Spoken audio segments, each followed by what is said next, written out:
할렐루야. 생명이 있는 동안 호흡이 있는 자마다 다 여호와 하나님을 찬양할지어다. 할렐루야.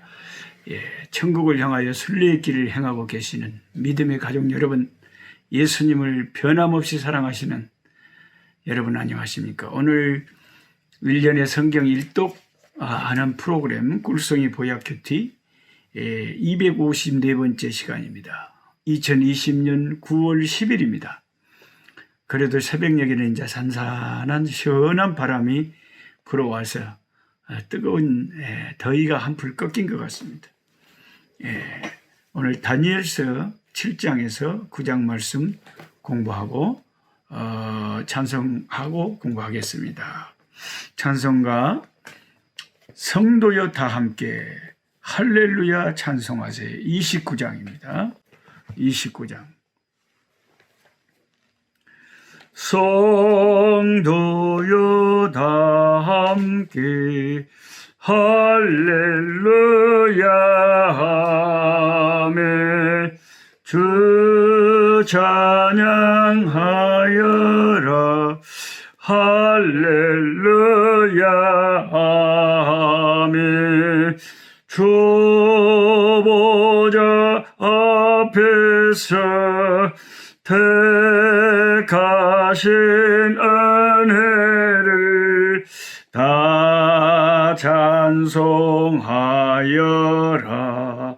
할렐루야 하며 마음문을 열어라 할렐루야 하며 온 하늘 울려라 할렐루야 하며 인도자 되시며 친구가 되신 주 그 사랑 끝없다 할렐루야 하며 주 찬양하여라 할렐루야 하며 찬양은 끝없다 할렐루야 하며 거룩한 집에서 좋은 종길이며 늘 찬송 부르자 할렐루야 아멘 아멘 아멘 아멘. 다니엘서 7장부터 이제 12장까지가 우리가 참 어려워하는 환상과 예언의 말씀이 나타납니다. 그래서 좀 어렵긴 하지만은 주석책들을 참고하고 성경학자들의 견해를 참고하면서 살펴보면 그렇게 어려운 것은 또 아닙니다. 그래서 우리가 성경 교사들이 필요한 거죠. 다니엘서 7장에는 그 네 짐승, four beasts, 네 짐승의 그 꿈, 환상, 이거에 나타나는 네 짐승. 요 네 짐승이 무엇을 상징하는지는 여러분이 제가 설명할 때 경건 노트에 적어 놓으시면 두고두고 다니엘서를 읽을 때 참고가 되실 겁니다. 이 네 짐승이 어느 나라를 가리키느냐. 7장 1절 바벨론 벨사상 왕 월년에 다니엘이 그의 침상에서 꿈을 꾸며 머릿속으로 환상을 보고 그 꿈을 기록하며 그 일의 대략을 진술하니라. 다니엘이 진술하여 이르되 내가 밤에 환상을 봤는데 하늘에 네 바람이 큰 바다로 몰려 불더니 큰 짐승 넷이 바다에서 나왔는데 그 모양이 각각 다르더라. 이 환상 예언서에서 이 바다라고 하는 것은요, 이 짐승이 바다에서 올라왔다 그랬잖아요. 요한계시록에도 짐승이 나오는데 바다에서 올라오거든요. 이 바다가 세상을 말하는 거예요. 이 세상을. 이 세상 나라에서 일어날 네 마리의 짐승, 즉 네 나라를 말하는 거죠. 이 바다는 세상입니다. 그래서 그 요한계시록 후반절에 가면 주님께서 새 예루살렘 성에 왕으로 오셔서 우리를 다스릴 때 바다가 없어졌다. 바다가 없어졌어요. 이 세상이 끝이 나고 새 하늘과 새 땅을 하나님께서 만드셔서 주 예수님께서 다스리시는데 거기에는 이제 그 하늘 보좌에서부터 쫙 보석처럼 빛나는 그런 수정 같은 그런 유리 바다 말고 진짜 오늘날로 말하면 저 물이 가득 차 있는 저 바다는 그 세상에는 없다는 거죠. 이 세상은 끝이 나고 새로운 하나님의 나라가 도래한다. 바다가 없어진다는 거죠. 근데 이제 그 당시에 다니엘 그 후에 일어날 나라는 세상에서 나왔잖아요. 그 네 나라가. 그러니까 그 짐승 넷이 바다에서 나왔죠. 그 모양이 각각 다른 나라들도 다 특색이 다르잖아요. 첫째는 사자와 같은데 첫째 짐승이 사자같이 생겼어요. 독수리에 날개가 있더니 내가 보는 중에 그 날개가 뽑혔고 또 땅에서 들려서 사람처럼 두 발로 서기 함을 받았으며 또 사람의 미움을 마음을 받았더라. 또 보니 다른 짐승 곧 둘째는 곰과 같은데 첫째가 사자 둘째가 곰 그것이 몸 한쪽을 틀었고 그 입에 이 사이에는 새 갈빗대가 물렸는데 그것에게 말하는 자들이 있어 이르기를 일어나서 많은 고기를 먹으라 하였더라. 그 후에 내가 또 본즉 다른 짐승 이제 세 번째 짐승이요 표범과 같은 것이 있는데 그 등에는 새의 날개 넷이 있고 그 짐승에 또 머리 넷이 있으며 권세를 받았더라. 내가 밤 환상 가운데 그 다음에 본 넷째 짐승은 어떤 짐승이냐 새로 된 큰 이가 있어서 먹고 부서뜨리고 나머지를 발로 밟았어. 이 짐승 전에 모든 짐승과 다르고 10뿔이 있더라. 아하. 그러니까 첫째 네 마리 짐승의 환상을 보는데 첫째 짐승이 사자 같고 둘째 짐승이 곰 같고 셋째 짐승이 표범 같고 넷째 짐승은 엄청나게 이제 무슨 새덩어리 같은 그런 무서운 짐승인데 그게 제일 강한 짐승처럼 보였다죠. 8절에 내가 그 뿔을 유심히 보는 중에 다른 작은 뿔이 그 사이에서 나더니 그 첫 번째 뿔 중에 셋이 그 앞에서 뿌리까지 뽑혔으며 이 작은 뿔에는 사람의 눈 같은 눈들이 있고 또 입이 있어 큰 말을 하였더라. 자, 이런 이 말씀을 사람들이 이제 해석을 하는 것이 근데 참 감사하게도 다니엘서는 그 환상 본 곳에 대해서 해석하는 것까지 나오기 때문에 이것까지 같이 보시고 제가 설명드리겠습니다. 자, 이런 환상을 보고 내 짐승의 환상을 보고 15절에 나 다니엘이 그 중심에 근심하며 내 머릿속에 환상이 나를 번민하게 한지라. 내가 그 곁에 모셔선 자들 중 하나에게 나아가서 이 모든 일의 진상을 물으매 그가 내게 말하여 그 일의 해석을 알려주며 한 천사가 해석을 알려준 거예요. 그게 뭔 상징인지. 그 네 큰 짐승은 세상에 일어날 네 왕이라. 세상에 일어날 이 4개국의 4개 국가의 그 지도자다 이거죠. 왕이다 이거죠. 이게 네 마리 짐승이. 지극히 높으신 이의 성도들이 나라를 얻으리니 그 누림이 영원하고 영원하고 영원하리라. 이에 내가 넷째 짐승에 관하여 확실히 알고자 하였으니 그것은 모든 짐승과 달라서 심히 무섭더라. 그 이는 그 이빨이 쇠로 되어 있어요. 쇠요. 그 발톱은 노신이 먹고 부서뜨리고 나머지는 발로 밟았으며 또 그것은 머리에는 10뿔이 있고 그 외에 다른 뿔이 나오며 새 뿔이 그 앞에서 빠졌으며 그 뿔에는 눈도 있고 그 큰 말을 하는 입도 있고 그 모양이 그 동료보다 커 보이더라. 내가 본즉 이 뿔이 성도들과 더불어 싸워 그들에게 이겼더니 옛적부터 항상 계시니가 와서 지극히 높으신 성도들을 위하여 원한을 풀어주셨고 때가 이르매 성도들이 나라를 얻었다. 모신 자가 이처럼 이르되 넷째 짐승은 곧 땅의 넷째 나라인데 이는 다른 나라들과는 달라서 온 천하를 삼키고 밟아 부서뜨릴 것이며 그 10뿔은 그 나라에서 일어날 10왕이요 그 후에 또 하나가 일어나니 그는 먼저 있던 자들과 다르고 또 새 왕을 복종시킬 것이며 그가 장차 지극히 높으신 이를 말로 대적하며 또 지극히 높으신 이의 성도를 괴롭게 할 것이며 그가 또 때와 법을 고쳐보자 할 것이며 성도들은 그의 손에 붙이면 되어 한 때와 두 때와 반 때를 지내리라. 한 때와 두 때와 반 때를 지낸다. 이러면 한 때와 두 때와 반 때면 다 합하면 몇 때입니까 이게? 한 때와 두 때면 세 때고 3년 반. 그러나 심판이 시작되면 그는 권세를 빼앗기고 완전히 멸망할 것이요 나라와 권세 온 천하 나라들의 위세가 지극히 높으신 이의 거룩한 백성에게 붙임바 되리니 그의 나라는 영원한 나라이라.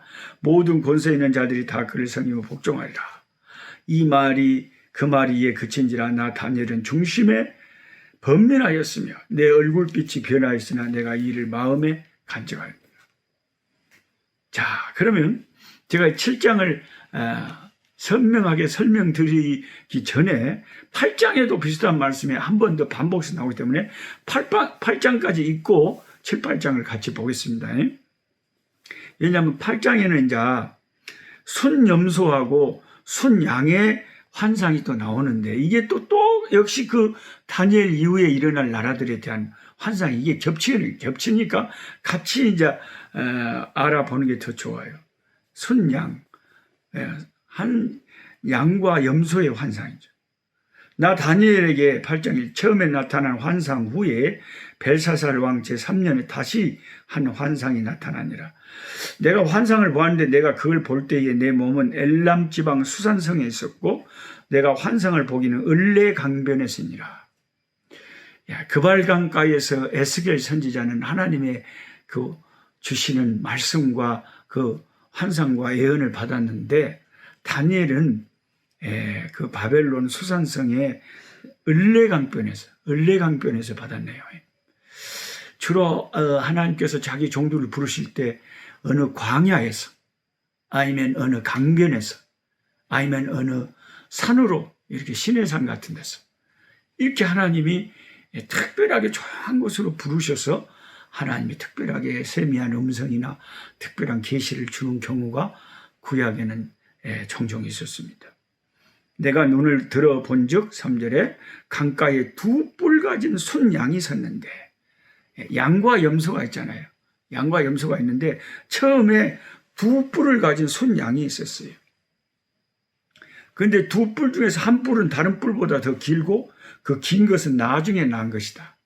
이게 바로 어느 나라냐? 메대와 파사라는 것을 알 수가 있죠. 왜냐하면 이 두 나라 메대와 파사는 항상 세계사에서 같이 나타나죠. 그래서 처음에는 메대와 파사 같은 연합국이었는데 처음에는 메대가 주도를 하더니 나중에 파사가 완전히 주도를 하게 되는데 이 메디아와 페르시아, 메대와 파사의 이 두 뿔이 이 순양 환상 중에서 나타나는 이게 메대와 파사를 나타낸 것이에요.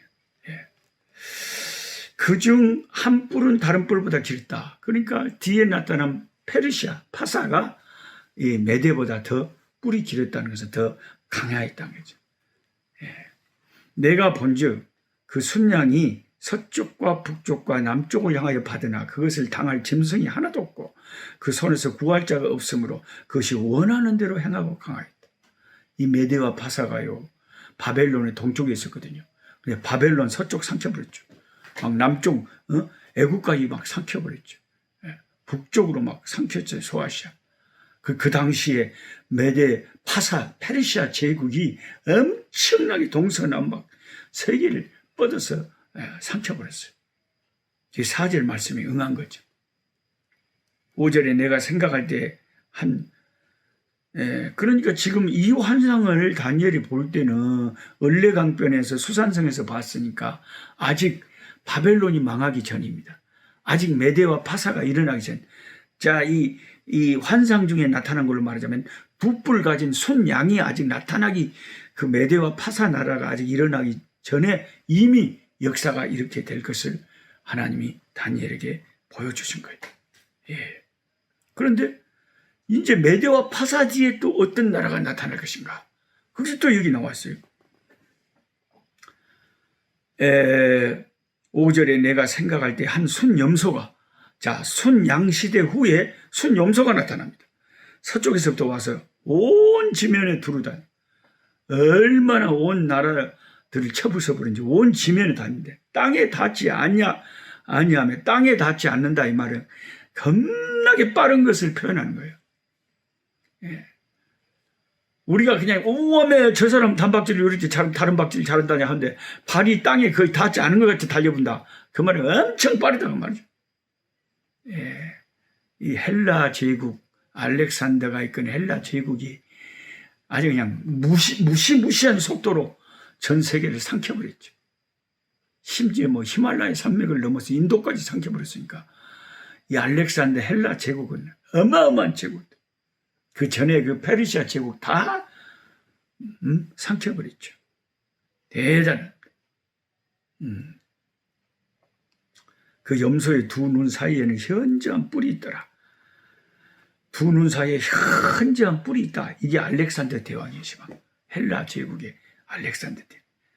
그것이 두 뿔 가진 순양, 곧 내가 본 바 강가에 섰던 양에게로 나아가되 분노와 힘으로 그냥, 그렇지. 그 양 금방 삼켜버리죠.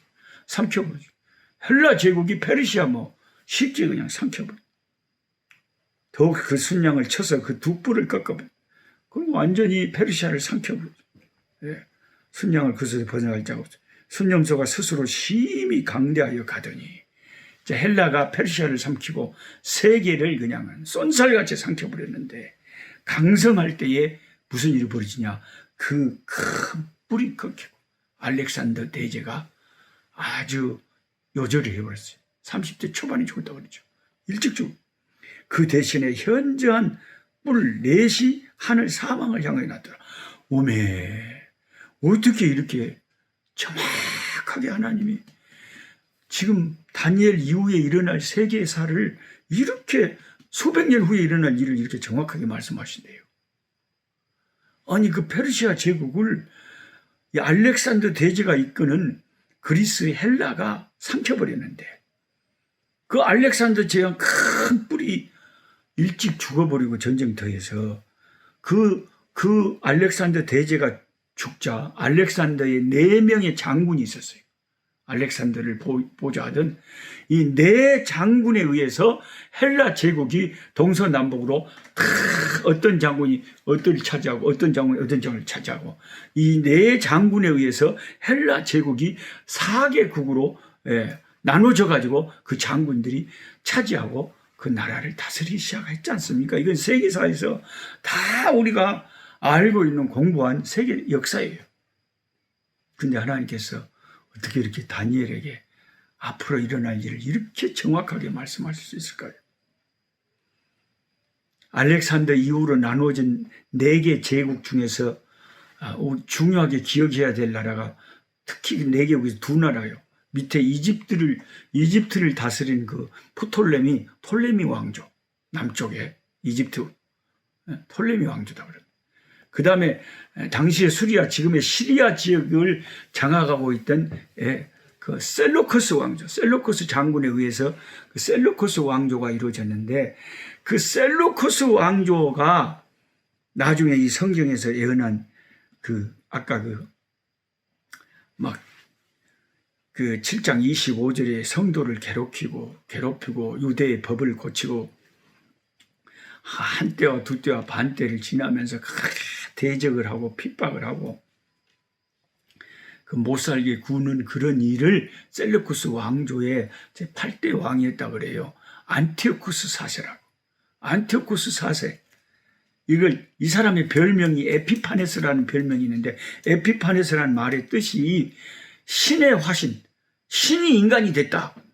그만큼 교만하고 아주 이렇게 패역한 왕인데, 이 셀루쿠스 왕조의 안티오코스 4세가 이 BC, 예수님 오시기 한 160, 70년 전에 유다를 완전히 그 남유다를 치리하면서 그 하나님의 성전에 제우스 신상을 세워놓고 유대인들에게 법령을 내려갖고 너희들 돼지고기 먹어라.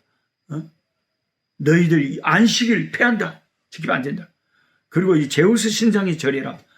그는 도저히 지극히 높으신 하나님을 대적하면서 성도들을 괴롭게 한, 아까 7장 25절에 고 예언한 그 일이 그대로 그 신구약 중간기에 안티오코스 4세에 의해서 일어났어요.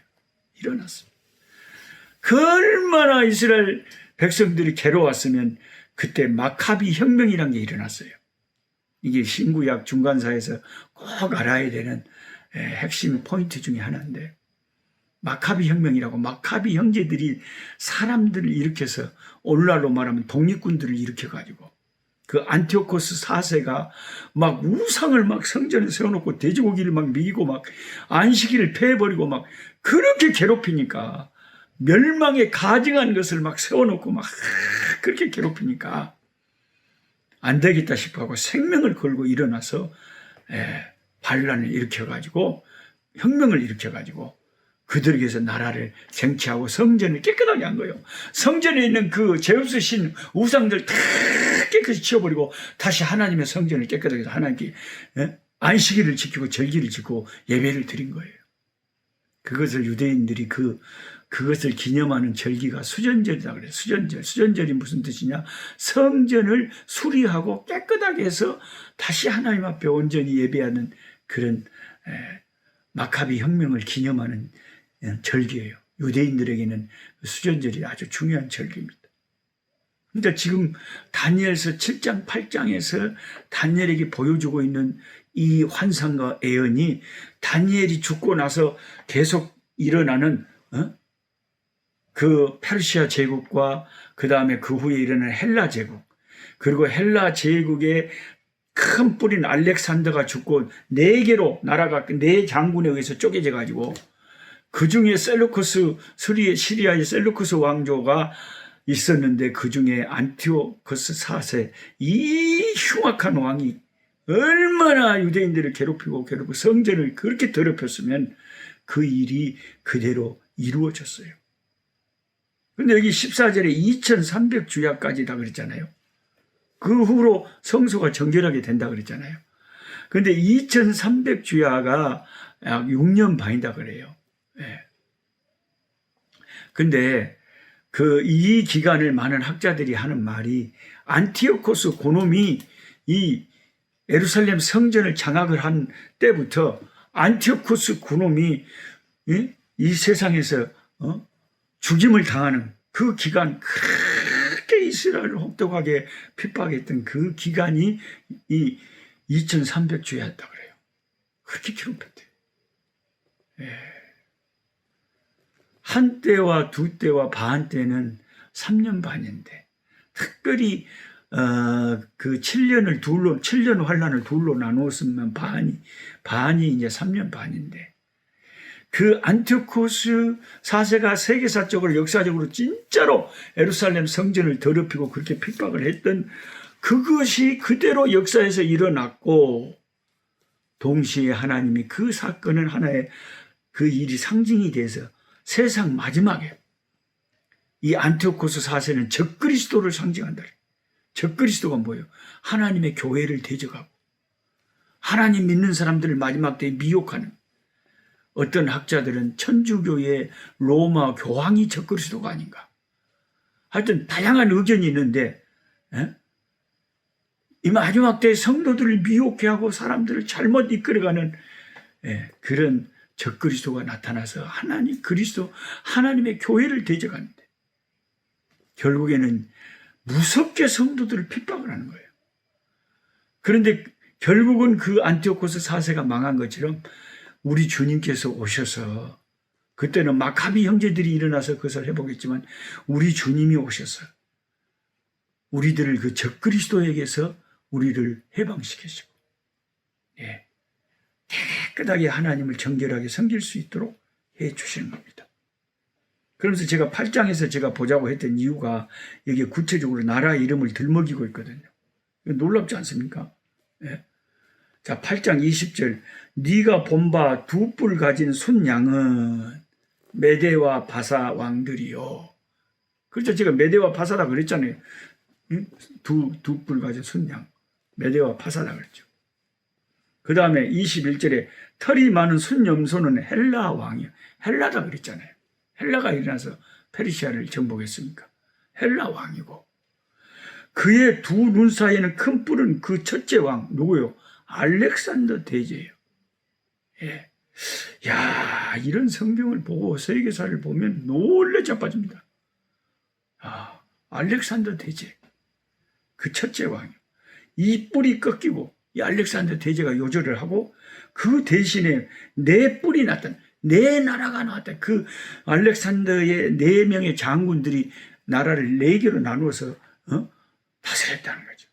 그 나라 가운데서 4나라가 일어나되 그의 권세만 못하리. 알렉산더 대제의 권세만은 못하겠죠.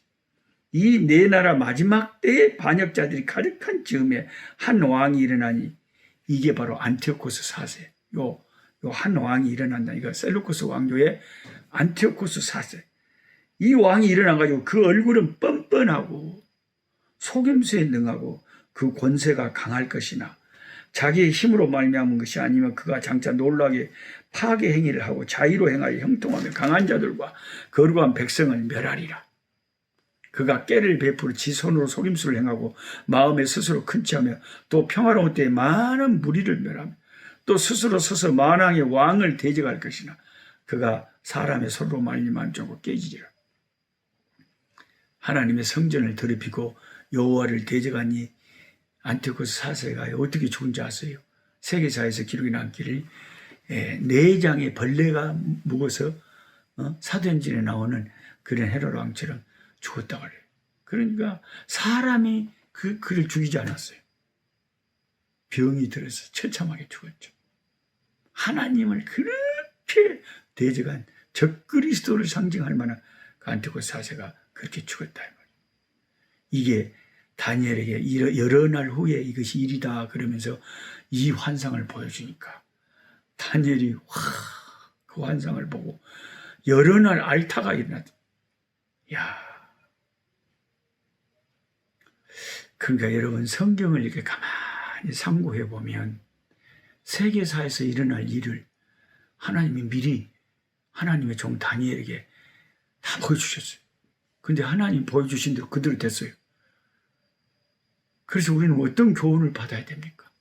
하나님은 역사를 주관하시고 모든 것이 하나님으로부터 시작이 되고 하나님으로 말미암아 진행되며 하나님으로 말미암아 끝이 납니다.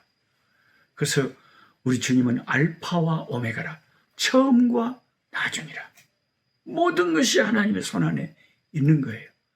지금 북한의 김정은이가 저렇게 까불고 지가 하나님 노릇하고 그 백성들을 하나님께 돌려야 될 영광을 저 공산당 저놈들이 다 받고 저렇게 핍박하지만 그것도 다 하나님의 정한 때가 있는 거예요. 한 때와 두 때와 반 때가 있고 1230일의 때가 있어요. 하나님이 정하신 때가 되면 우리는 모르지만 하나님이 정하신 때에 다 붕괴되고 망하고 하나님이 새롭게 하신 역사가 또 새로운 나라, 새로운 역사가 펼쳐집니다. 우리는 하나님의 때를 바라보고 기도해야 됩니다. 그 다음에 이제 9장에는 다니엘의 기도가 참 나와 있는 9장에 나와 있는 다니엘의 기도가 길게 나와 있지만은 참 얼마나 은혜로운 기도인지 몰라요. 다니엘은 과연 어떻게 하나님께 어떤 내용으로 기도했을까요? 하나님 앞에 금식하고 3절에 내가 금식하며 베옷을 입고 채를 덮어쓰고 주와 하나님께 기도하며 강구했다. 왜 갑자기 이렇게 금식 기도를 했냐? 그거는 2절에 이유가 있어요. 나 다니엘이 책을 통해 여호와께서 말씀으로 선지자 에레미야에게 알려주신 그 연수를 깨달았나니 곧 예루살렘의 황폐함이 70년 만에 그치리라 하신 것이죠. 우리가 에레미야서를 공부했지만 에레미야 선지자를 통해서 하나님이 그 책에다 적어서 포로들에게 보내라고 그랬잖아요. 70년 만에 너희들이 회복되어 돌아온다고. 그것을 읽은 거예요, 다니엘이 그 책을. 그리고는 그게 너무 감격스러웠던지 다니엘이 하나님 금식하고 기도하면서 하나님이 약속하신 거 이루어주세요. 내가 살아서 다시 내 조국으로 돌아가게 해주세요. 그리고 진짜로 다니엘은 1차 귀환 때 돌아왔다 그래요. 이제 완전 한 해가 돼갖고 돌아왔죠. 이제 노인이 돼갖고. 그게 너무너무 자기는 흥분될 소망의 일이라서 기도를 안 할 수가 없었어요. 그 3절에 내가 금식하며 베어쓰고 죄를 덮어쓰고 하나님께 기도하고 자기 민족의 죄를 대신 회개하고 하나님이 약속대로 70년 만에 우리 민족 다시 그 황폐해진 그 나라에 다시 모여서 회복해달라고 하나님의 보좌를 움직이는 기도를 9장에 착 합니다. 우리가 뭐 주여 삼창하자 그러잖아요. 사실 그게 19절에서 나온 거예요. 다니엘서 9장 19절에 주여 들으소서, 주여 용서하소서, 주여 귀를 기울이시고 행하소서, 주여 삼창 나오잖아요. 19절에. 주여 삼창, 주여 들어주옵소서, 주여 용서해 주옵소서, 주여 역사해 주시옵소서. 주여 삼창 나오잖아요. 19절에 지체하지 마옵소서, 나의 하나님이요. 그래 막 기도할 때 21절에 가브리엘 천사가 날라와서 다니엘에게 말했습니다. 네가 기도를 시작할 때 하나님이 너한테 응답 주라 그랬는데 내가 오는 길에 이게 좀 방해가 있었어. 곧 네가 23절에 기도를 시작할 즈음에 명령이 내렸으므로 이제 네게 알리러 왔느니 너는 크게 은총을 입은 자라. 그러니 너는 이 일을 생각하고 그 환상을 깨달을지라. 그러면서 그 7장 8장의 그 환상을 잘 이야기해 주면서 이제 앞으로 세계사가 그렇게 흘러갈 거야. 그렇게 흘러갈 거야. 그러니까 염려하지 말고 70년 만에 또 이 나라는 회복될 것이고 너는 마음을 굳게 해서 하나님을 바라봐. 그러니까 이제 하나님이 자기 사랑하는 종한테는 다 가르쳐줘 봅니다. 앞으로 어떻게 될 것이다. 참 다니엘서는 놀랍고도 놀라운 책이잖아요. 놀랍고도 놀라운 책. 하나님 아버지 감사합니다. 오늘 또 깊고 오묘한 주님의 생명의 말씀 공부합니다. 이 종이 참 여러 가지로 부족해서 이것밖에 성경을 설명을 못하지만 천사가 설명을 하면 훨씬 더 잘 알 수 있을 건데 아버지 하나님 천사도 흠모할 만한 이 아름다운 진리의 말씀을 우리에게 허락하심을 감사하옵고 하나님 아버지 우리가 이 진리가 이 기독교의 진리가 확실한 것을 깨닫고 절대 예수 배반하지 말고 주님 얼굴 친히 배울 때까지 이 믿음 굳게 지켜서 주님 얼굴 배웠고 주님에게 이 모든 말씀의 가르침을 받을 그날이 오게 하여 주옵소서. 지금은 거울을 보는 것 같이 희미하지만 그날에는 얼굴과 얼굴을 보고 모든 것이 확실해질 것을 믿으시옵니다. 하나님 아버지 우리에게 이 믿음에 굳게 서게 하옵소서. 예수님의 이름으로 기도하옵나이다. 아멘. 약한 자 힘주시고 강한 자 바르게 주한 자 정케하니 주님의 뜻이라. 해 아래 압박 있는 곳 거기 계셔서 그 팔로 막아 주시어